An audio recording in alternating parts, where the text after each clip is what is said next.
బెంగళూరులోని electronic city సమీపంలో జరిగిన రేవ్ పార్టీ గురించి పక్కా సమాచారం అందుకున్న పోలీసులు రైడ్ చేశారు. ఈ పార్టీలో టాలీవుడ్కు చెందిన కొందరు నటీమణులు, ప్రముఖులు, బడాబాబులు పాల్గొన్నారు. రేవ్ పార్టీలో పోలీసులు కొన్ని మాదక ద్రవ్యాలను కూడా స్వాధీనం చేసుకున్నారు.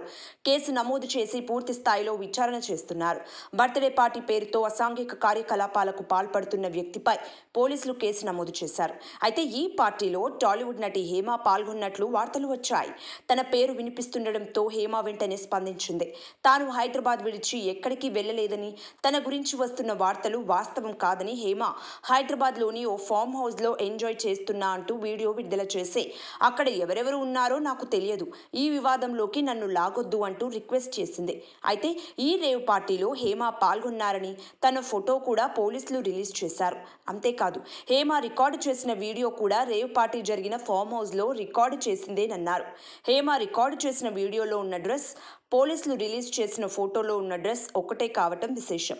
కేసు నుండి బయటపడేందుకు హేమ వీడియో విడుదల చేశారని, కానీ పోలీసుల దెబ్బకు అడ్డంగా బుక్కయ్యారన్న విమర్శలు వ్యక్తమవుతున్నాయి. అయితే ఈ Bengaluru farm house rave party వెనుక ఉన్నది ఎవరన్న కోణంలో పోలీసులు దర్యాప్తు చేస్తున్నారు. అదే నేను ఇప్పుడే వీడియో బయట తీస్తున్నాను, నిన్ను కూడా లైన్లోనే పెట్టాను. ఇప్పుడు నువ్వు ఏ ఛానల్లో వర్క్ చేస్తున్నావు? తెలుగు వన్. ఏమండి, నేను అన్నీ ఆన్లైన్లోనే ఉన్నాను, నేను మంచిగా ఫామ్ హౌస్లో ఎంజాయ్ చేస్తున్నాను, చిల్ అవుతున్నాను.